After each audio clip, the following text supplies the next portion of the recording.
Hey everyone, Raymond here. I've got the announcements for the week of December 19th. Stay tuned, you're going to be part of it. It's got a lot of stuff happening. It's going to be a lot of fun. It's Merry Christmas time. Stay tuned.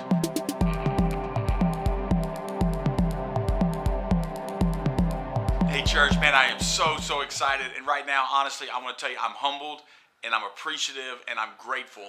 And I'm grateful to be able to serve in a church who is a servant church that wants to help people and wants to do the Great Commission, wants to do the loving on people thing. And that's what you guys did with this Plantation Park Santa Day with our kindergartners. I got to brag on you. I'm going to brag in a minute on the ones that actually went, but just church as a whole. Let me tell you this.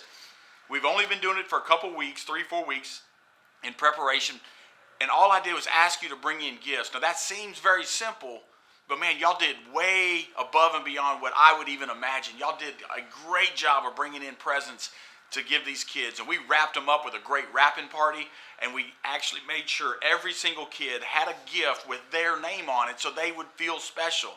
And now let me brag on those that were able to get off and gather up and go down there. Man, y'all rocked it. Y'all did a wonderful job. The teachers were excited and the students were excited. And old Santa, man, you did a great job making the kids feel special, but also the teaching piece of it. Man, it was awesome to hear.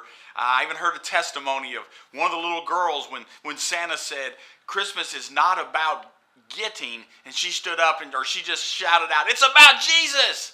Hey, how cool is that, man, the seed was planted and we didn't even have to plant it. Guys, y'all did a great job for that. And for those who are first time going, I didn't go. Here's why. I would love to be there. But what we have to do as a church is we all have to go do ministry. And if I show up and I end up going, then I end up doing all the talking and I end up doing all that. But by me not going, all of you stood up and you came to the task at hand and you ministered.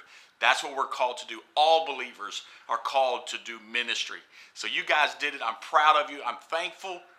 And church, I can't say enough of how excited I am that we pulled off another great Christmas with our Plantation Park Elementary schools. And I promise you, I will hear a story that one of those kids at least got nothing else more than what we gave them. Thank you guys. Y'all are awesome. Love you for it. Hey church, whether you're ready or not, Christmas is coming. It's right around the corner. And I don't know if you're like me and you wait to the last minute to go get all your shopping done. So if that's you, I'll probably see you out in the stores. But right before Christmas is Christmas Eve. And just want to remind everyone, we are having a normal Sunday service that morning at 10:30. So make sure you invite friends and make sure you come to that Christmas Eve morning. It's regular service, but we're going to have another Christmas Eve total service that's done totally different programming and different things. That's at 5:30 Sunday night, Christmas Eve, and we're going to have singing. We're going to have a lot of Christmas songs that you know the words to. We're going to partake or do the Lord's Supper. We're going to come together and do that together, communion. And we're also going to end it with a candlelight service. Now you say, well, that's kind of weird or traditional. It is kind of traditional, but there's a big story behind the candlelight.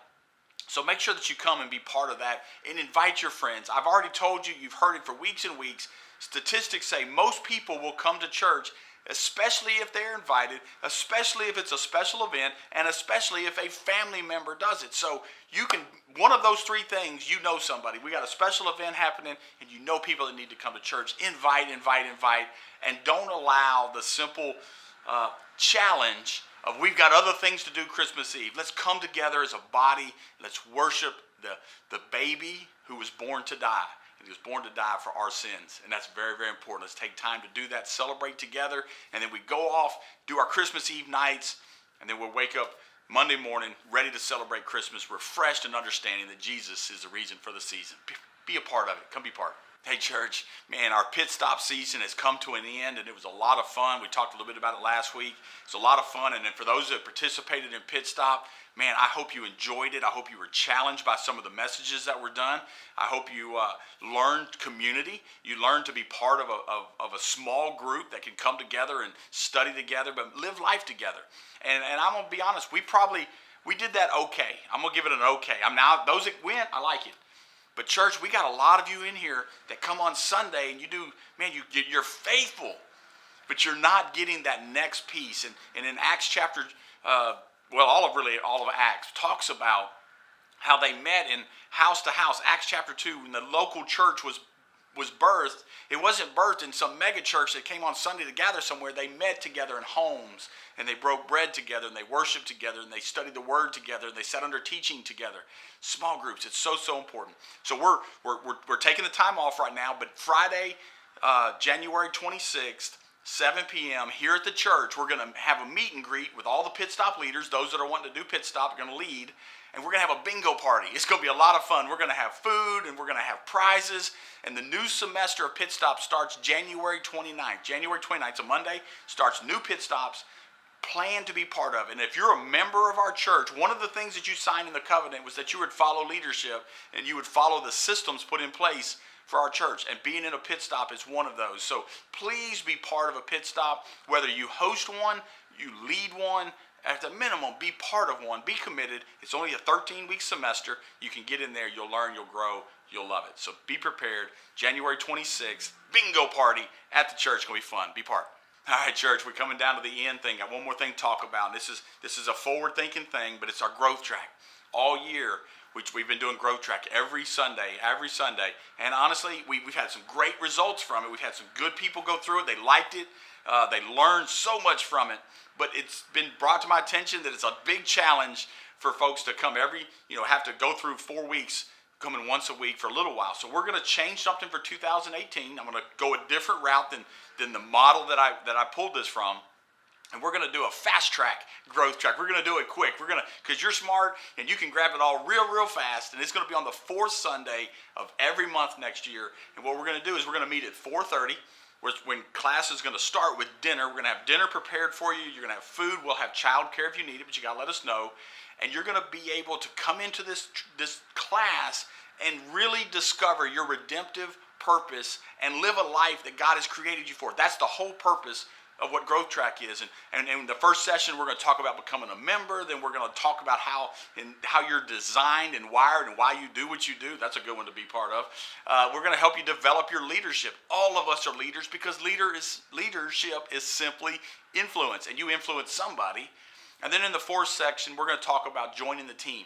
If you may be part of the church, you may be a member, but being a member isn't some card you carry around and you just get to say I'm a member. We want you on the team, because when you get on a team, you begin to make a difference in people's lives, and that is you fulfilling your redemptive purpose that God has for you. Amen? So put that on your calendar. 4th Sunday in January, we're going to get started. We're going to kick off the growth track, the fast track, and get going. It's going to be a great time.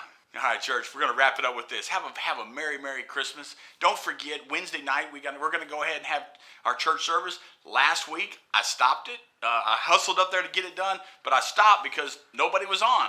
So if you want it to keep going, you want to get that growth factor, you want to get that opportunity to grow in the Lord and to learn more, Wednesday night is when we do it. It's just a teaching, 30 minutes, live on the internet. How much easier can it be? But what's easy to do is also easy not to do, and I understand that, but I need you to be part of it. Wednesday night, 8:30, live on the internet. Log on. Do it from your house. I don't care where you do it. Just don't do it while you're driving unless you just set it off and listen to it. But be part of it. And I just want you to know, church, I love you guys. Have a Merry Christmas. I want to see you on Christmas Eve, and I want you to have a safe time through this season. And just remember, Jesus is the reason. Keep Jesus in the center of your life. And if you do that, it'll be an unforgettable Christmas. I love you. Have a great time. Have a great week. And I'll see you Sunday.